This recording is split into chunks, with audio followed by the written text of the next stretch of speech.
কারো কাছে জানা আবার কারো কাছে অজানা স্বাদের একটি টকের রেসিপি। আশা করছি রেসিপিটি আপনাদের পছন্দ হবে। নমস্কার, আপনাদের সবাইকে পাপিয়ার হেসেলে সাদর আমন্ত্রণ। প্রথমে এখানে কড়াই বসিয়ে দিয়ে আমি বাদামটাকে, এখানে 200 গ্রাম চিনেবাদাম নিয়েছি, বাদামটাকে আমি ভালো করে একটুখানি শুকনো কড়াইয়ে নেড়ে নিলাম, যাতে খোসাগুলোকে আমি ভালোভাবে ছাড়িয়ে নিতে পারি। এবার খোসা শুদ্ধ বাদামটাকে ভেজে আমি তুলে নিয়েছি। এইবারে কড়াই চাপিয়ে দিয়ে কড়াইয়ের মধ্যে দিয়ে দিলাম সর্ষের তেল। এখানে 1 টিস্পুন আমি সর্ষের তেল দিয়ে দিয়েছি। আর এখানে ফোড়ন হিসেবে ব্যবহার করেছি 1টি শুকনো লঙ্কা আর 1/2 টিস্পুন কালো সর্ষে। দেওয়ার পর একটুখানি নেড়ে নিয়ে আমি এর মধ্যে দিয়ে দিচ্ছি একটি বড় সাইজের আম। এই আমটাকে পাতলা করে কেটে নিয়েছি, নিয়ে দিয়ে দিলাম।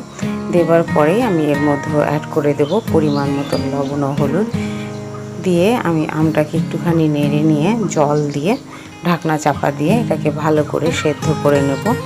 আমটা সেদ্ধ হওয়াটা খুব জরুরি, এই টকটা তবেই খেতে টেস্টি লাগবে। এই যে দেখুন, মোটামুটি আমের জলটা শুকিয়ে এসছে। আর এইরকম খুন্তির মাথা দিয়ে আমি আমগুলোকে ভালোভাবে স্ম্যাশ করে নেব। এই যে দেখুন, আমটা একদম গলে গেছে।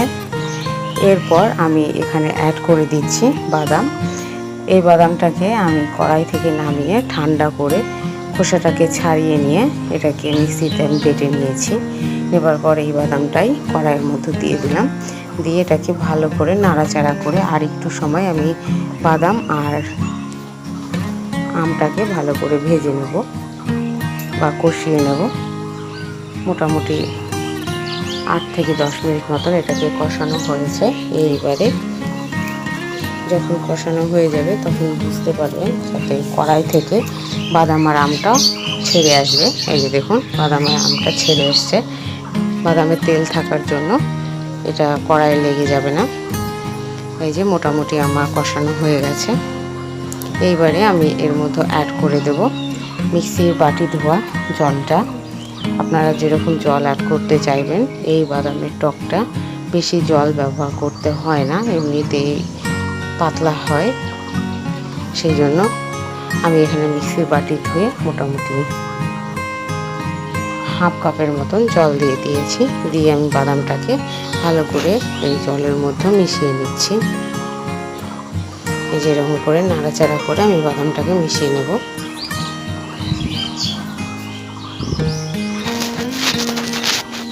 এই বাদামের টক যে কোনো অনুষ্ঠান বাড়িতে আপনারা রাখতে পারেন বা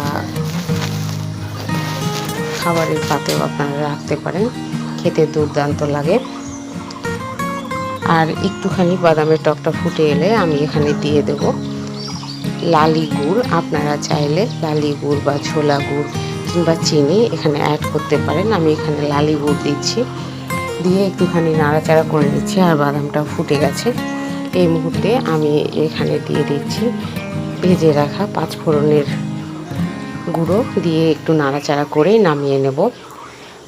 আজকের বাদামের রেসিপিটি আপনাদের কেমন লাগলো অবশ্যই কমেন্টের মাধ্যমে জানাবেন। লাইক করবেন, শেয়ার করবেন বন্ধুবান্ধব আত্মীয়দের মাঝে, আর সাবস্ক্রাইব করে অবশ্যই আমার পাশে থাকবেন। এই যে একদম তৈরি বাদামের চাটনি, ঠান্ডা করে সার্ভ করুন। এই যে তৈরি হয়ে গেছে বাদামের টক। কেমন লাগলো রেসিপিটি অবশ্যই জানাবেন, আর সম্পূর্ণ ভিডিও দেখবার জন্য ধন্যবাদ।